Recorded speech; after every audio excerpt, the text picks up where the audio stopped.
जय श्री राम। 9वें अध्याय का 6ठा श्लोक। पूर्व श्लोकों में भगवान ने समस्त भूतों को अपने अव्यक्त रूप से व्याप्त और उसी में स्थित बतलाया। अतः इस विषय को स्पष्ट जानने की इच्छा होने पर अब दृष्टांत द्वारा भगवान उसका स्पष्टीकरण करते हैं।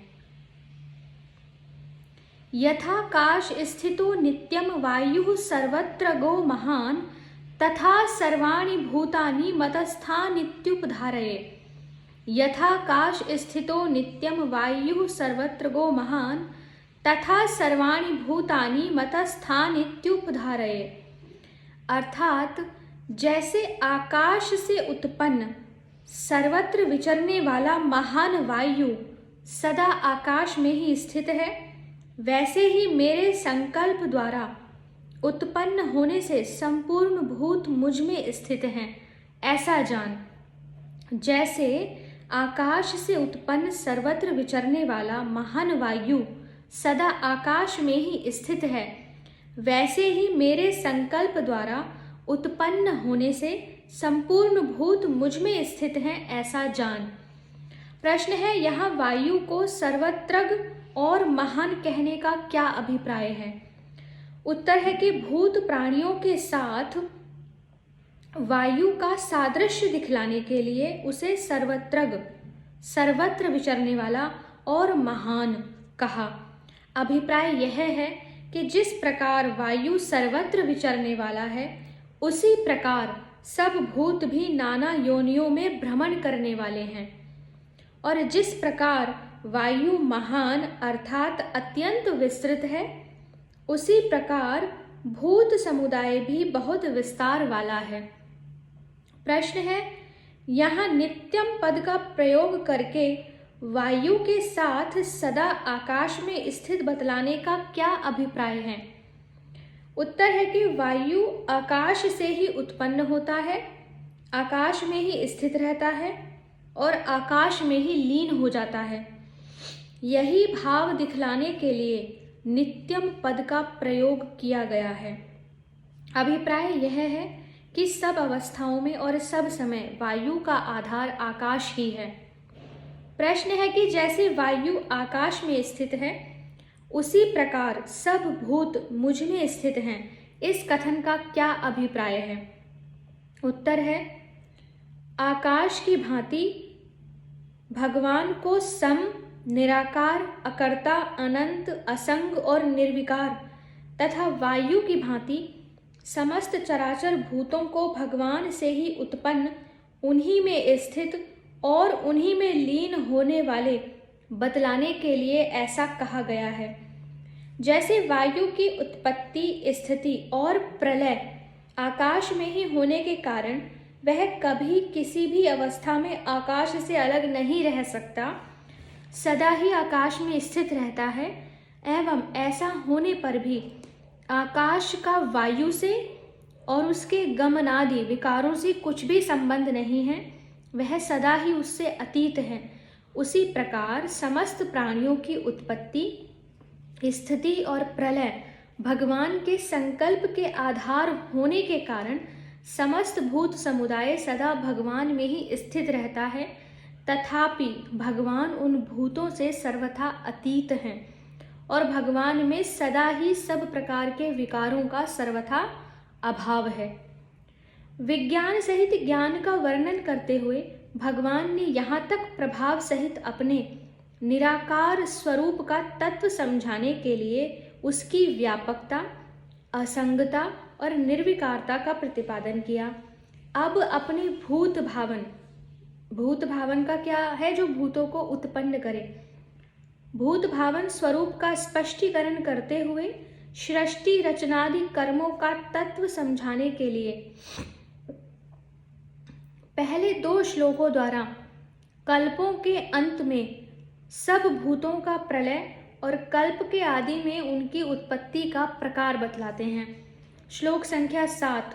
सर्वभूतानि कौन्तेय प्रकृतिं यान्ति मामिकां कल्पक्षय पुनस्तानि कल्पादौ विसृजाम्यहम्।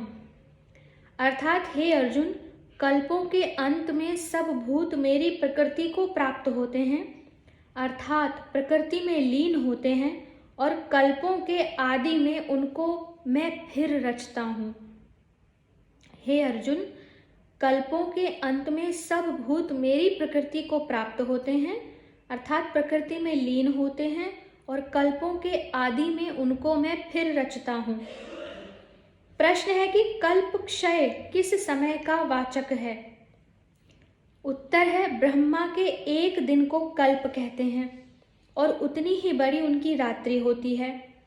इस अहोरात्र के हिसाब से जब ब्रह्मा के 100 वर्ष पूरे होते हैं और ब्रह्मा की आयु समाप्त होती है, उस काल का वाचक यहाँ कल्प क्षय है, वही कल्पों का अंत है। इसी को महाप्रलय भी कहते हैं। प्रश्न है, सर्वभूतानि पद किसका वाचक है? उत्तर है, शरीर, इंद्रिय, मन, बुद्धि, समस्त भोग वस्तु और वास स्थान के सहित चराचर प्राणियों का वाचक सर्वभूतानि पद है। प्रश्न है, प्रकृतिम पद किसका वाचक है? उसके साथ मामिकाम विशेषण देने का क्या अभिप्राय है और उस प्रकृति को प्राप्त होना क्या है? उत्तर है कि समस्त जगत की कारणभूता जो मूल प्रकृति है, जिसे 14वें अध्याय के 3-4 श्लोकों में महत ब्रह्म कहा है तथा जिसे अव्याकृत या प्रधान भी कहते हैं, उसका वाचक यहाँ प्रकृतिम पद है। वह प्रकृति भगवान की शक्ति है। इसी बात को दिखलाने के लिए उसके साथ मामिकाम यह विशेषण दिया गया। कल्पों के अंत में समस्त शरीर, इंद्रिय, मन, बुद्धि, भोग सामग्री और लोकों के सहित समस्त प्राणियों का प्रकृति में लय हो जाना, अर्थात उनके गुण कर्मों के संस्कार समुदाय रूप कारण शरीर सहित उनका मूल प्रकृति में विलीन हो जाना ही सब भूतों का प्रकृति को प्राप्त होना है। प्रश्न है कि 8वें अध्याय के 18वें और 19वें श्लोकों में जिस अव्यक्त से सब भूतों की उत्पत्ति बतलाई गई है और जिसमें सबका लय होना बतलाया गया है, उस अव्यक्त में और इस प्रकृति में क्या भेद है तथा वहाँ के लय में और यहाँ के लय में क्या अंतर है? उत्तर है कि वहाँ अव्यक्त शब्द प्रकृति के निराकार सूक्ष्म स्वरूप का वाचक है, मूल प्रकृति का नहीं। उसमें समस्त भूत अपने सूक्ष्म शरीर के सहित लीन होते हैं और इसमें कारण शरीर के सहित लीन होते हैं। इसमें ब्रह्मा लीन नहीं होते, वे सोते हैं और इसमें स्वयं ब्रह्मा भी लीन हो जाते हैं। इस प्रकार वहाँ के प्रलय में और यहाँ के महाप्रलय में अंतर है। प्रश्न है कि 7वें अध्याय के 6ठे श्लोक में तो भगवान ने समस्त जगत का प्रलय स्वयं अपने को बताया है और यहाँ सबका अपनी प्रकृति में लीन होना कहते हैं। इन दोनों में कौन सी बात ठीक है? उत्तर है कि दोनों ही ठीक हैं। वस्तुतः दोनों जगह एक ही बात कही गई है। पहले कहा जा चुका है कि प्रकृति भगवान की शक्ति है और शक्ति कभी शक्तिमान से भिन्न नहीं होती। अतएव प्रकृति में लय होना भगवान में ही लीन होना है, इसलिए यहाँ प्रकृति में लीन होना बतलाया है। और प्रकृति भगवान की है तथा वह भगवान में ही स्थित है, इसलिए भगवान ही समस्त जगत के प्रलय स्थान है। इस प्रकार दोनों का अभिप्राय एक ही है। प्रश्न है, कल्प आदि शब्द किस समय का वाचक है और उस समय भगवान का सब भूतों को रचना क्या है? उत्तर है कि कल्पों का अंत होने के बाद, कल्पों का अंत होने के बाद यानी ब्रह्मा के 100 वर्ष के बराबर समय पूरा होने पर, जब पुनः जीवों के कर्मों का फल भुगताने के लिए जगत का विस्तार करने की भगवान की इच्छा होती है, उस काल का वाचक कल्प आदि शब्द है। इसे महासर्ग भी कहते हैं। उस समय जो भगवान का सब भूतों की उत्पत्ति के लिए अपने संकल्प के द्वारा हिरण्यगर्भ ब्रह्मा को उनके लोक सहित उत्पन्न कर देना है, यही उनका सब भूतों को रचना है। 8वां श्लोक, प्रकृतिं स्वाम वष्टभ्य विसृजामि पुनः पुनः भूतग्राममिमं कृतस्नमवशं प्रकृतेर्वशात्। प्रकृतिं स्वाम वष्टभये विसृजामि पुनः पुनः भूतग्राममिमं कृतस्नं वशम प्रकृतेर्वशात्। अर्थात अपनी प्रकृति को अंगीकार करके स्वभाव के बल से परतंत्र हुए इस संपूर्ण भूत समुदाय को बार बार उनके कर्मों के अनुसार रचता हूँ। अपनी प्रकृति को अंगीकार करके स्वभाव के बल से परतंत्र अधीन हुए इस संपूर्ण भूत समुदाय को बार बार उनके कर्मों के अनुसार रचता हूँ। प्रश्न है कि स्वाम विशेषण के सहित प्रकृतिम पद किसका वाचक है और भगवान का उसको अंगीकार करना क्या है? स्वाम का शाब्दिक अर्थ है अपनी और प्रकृतिम अर्थात प्रकृति। इसका उत्तर है कि पिछले श्लोक में जिस मूल प्रकृति में सब भूतों का लय होना बतलाया है उसी का वाचक यहाँ स्वाम विशेषण के सहित प्रकृतिम पद है तथा सृष्टि रचनादि कार्य के लिए भगवान को जो शक्ति रूप से अपने अंदर स्थित प्रकृति को स्मरण करना है वही उसे स्वीकार करना है। दूसरा प्रश्न है इमम और कृतस्नम विशेषण के सहित भूतग्रामम पद किसका वाचक है? भूतग्रामम और उसका स्वभाव के बल से परतंत्र होना क्या है? इमम का शाब्दिक अर्थ है इस और कृतस्नन का है संपूर्ण। इसका उत्तर है कि पहले सर्वभूतानी के नाम से जिनका वर्णन हो चुका है, सर्वभूत अर्थात समस्त चराचर भूत समुदाय, उसी का वाचक यहाँ इमम कृतस्नम यह संपूर्ण भूत समुदाय है। उन भिन्न भिन्न प्राणियों का जो अपने अपने गुण और कर्मों के अनुसार बना हुआ स्वभाव है वही उनकी प्रकृति है। भगवान की प्रकृति समष्टि प्रकृति है और जीवों की प्रकृति उसी की अंशभूता व्यष्टि। समष्टि में व्यष्टि होता है ना, समष्टि बड़ा व्यष्टि छोटा। उस व्यष्टि प्रकृति के बंधन में पड़े रहना ही उसके बल से बंधे होना है, परतंत्र होना है। हर प्राणी की अपनी प्रकृति होती है, अपना स्वभाव होता है और उसी स्वभाव से वो बंधा होता है। जो मनुष्य भगवान की शरण ग्रहण करके उस प्रकृति के बंधन को काट डालते हैं वे उसके वश में नहीं रहते। 7वें अध्याय का 14। वे प्रकृति के पार भगवान के पास पहुंचकर भगवान को प्राप्त हो जाते हैं। प्रश्न है यहाँ पुनः पद के 2 बार प्रयोग करने का और विसृजामि पद का क्या अभिप्राय है?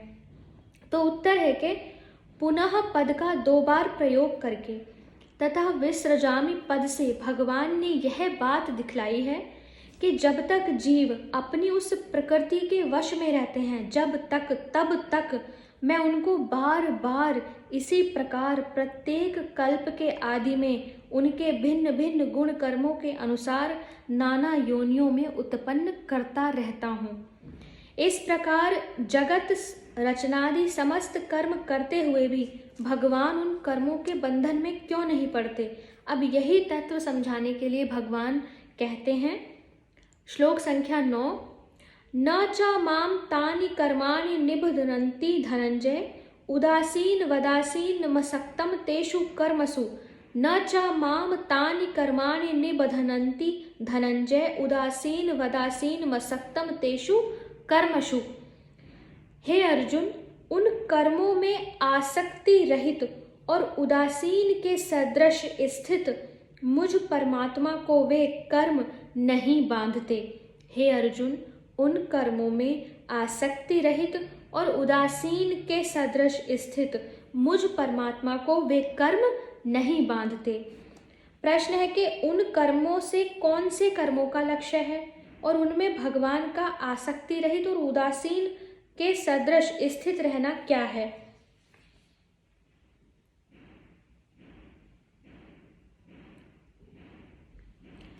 इसका उत्तर है कि संपूर्ण जगत की उत्पत्ति, पालन और संहार आदि के निमित्त भगवान के द्वारा जितनी भी चेष्टाएं होती हैं, जिनका पूर्व श्लोकों में संक्षेप में वर्णन हो चुका है, उन कर्मों से यहाँ उन्हीं सब चेष्टाओं का लक्ष्य है।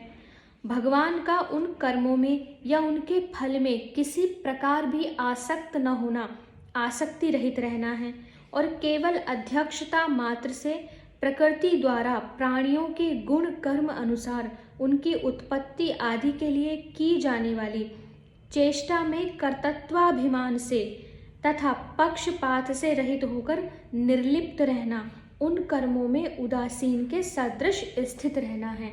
अर्थात जो कर्म भगवान कर रहे हैं उनमें कर्तृत्वाभिमान नहीं है। यह नहीं है कि ये मैं कर रहा हूँ, या वो पक्षपात भी नहीं कर रहे हैं और उनसे निर्लिप्त हैं, उनमें लिप्त भी नहीं है। यही है बिल्कुल उदासीन होकर कार्य करना। प्रश्न है, भगवान ने जो अपने को आसक्ति रहित और उदासीन के सदृश स्थित बतलाया है और यह कहा है कि वे कर्म मुझे नहीं बांधते, इसका क्या अभिप्राय है? उत्तर है, इससे भगवान ने यह भाव दिखलाया है कि कर्म और उनके फल में आसक्त न होने एवं उनमें कर्तृत्वाभिमान और पक्षपात से रहित रहने के कारण ही वे कर्म मुझे बांधने वाले नहीं होते। अन्य लोगों के लिए भी जन्म मरण हर्ष शोक सुख दुख आदि कर्म फल रूप बंधनों से छूटने का यही सरल उपाय है। जो मनुष्य इस तत्व को समझकर इस प्रकार कर्तृत्वाभिमान से और फलासक्ति से रहित होकर कर्म करता है, वह अनायास ही कर्म बंधन से मुक्त हो जाता है। श्लोक संख्या 10 से आगे के वीडियो में पढ़ेंगे। हरे कृष्णा।